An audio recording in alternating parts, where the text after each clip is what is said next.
Hi friends, welcome to my channel. ఈరోజు కథ వచ్చేసి చీమ పిచ్చుక.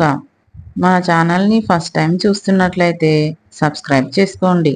పక్కనే ఉన్న బెల్ ఐకాన్ని క్లిక్ చేయండి, లైక్ చేయండి, షేర్ చేయండి. ఈ కథను పూర్తిగా చూసి విని మీకు ఎలా అనిపించిందో కామెంట్ సెక్షన్లో కామెంట్ చేయండి. ఇక కథలోనికి వెళితే, ఒక పెద్ద చెట్టు దగ్గర చీమల పుట్ట ఉంది. అదే చెట్టు మీద పిచ్చుక తన గూడు కట్టుకుని ఉంది. పక్షుల కిలకిల రాగాలు, చెట్ల నీడ, నది పక్కన ప్రశాంతమైన వాతావరణం. ఒకసారి ఒక నది ఒడ్డున ఒక చెట్టు ఉంది.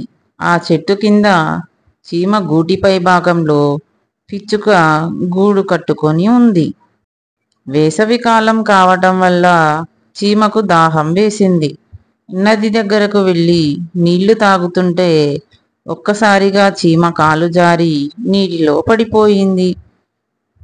చీమ అయ్యో, కాపాడండి, కాపాడండి అని అరిచింది.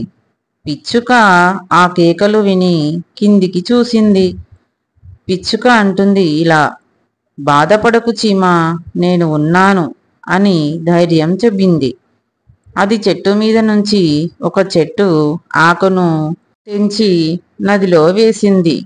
చీమ ఆకుపైకి ఎక్కి సురక్షితంగా బయటపడింది. చీమ ఊపిరి పీల్చుకుని పిచ్చుక దగ్గరికి చేరుకుంది.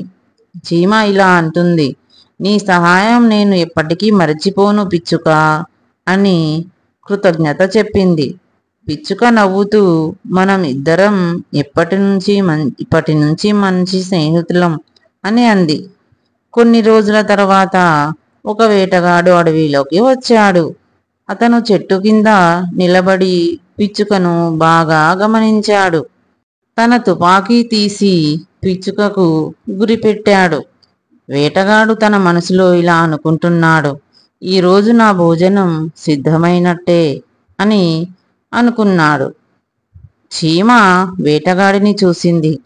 చూసిన తరువాత మనసులో ఇలా అనుకుంది, చీమ ఇప్పుడు నా స్నేహితుడు ఆపదలో ఉన్నాడు, రక్షించాల్సిన సమయం వచ్చింది అని చెప్పి వేటగాడి కాలి దగ్గరికి పరిగెత్తి వెళ్ళి కాలిని కొరికింది. వేటగాడు అయ్యో అని అరిచాడు. తుపాకీ గాలిలో పేరింది. పిచ్చుక వెంటనే ఎగిరి దూరంగా వెళ్ళిపోతుంది. వేటగాడు అయోమయంలో అక్కడి నుంచి వెళ్ళిపోయాడు. తరువాత పిచ్చుక తిరిగి వచ్చి చీమను చూసి ఇలా అన్నది, నువ్వు నా ప్రాణం కాపాడావు చీమా, నీ ధైర్యం అద్భుతం. ఇద్దరూ ఆనందంగా నవ్వుకుంటూ తమ గూట్లోకి వెళ్ళిపోయారు. నీతి ఏమిటంటే, సహాయం చేసిన వారిని మరవకూడదు. చిన్నవారైనా పెద్ద పనులు చేయగలరు.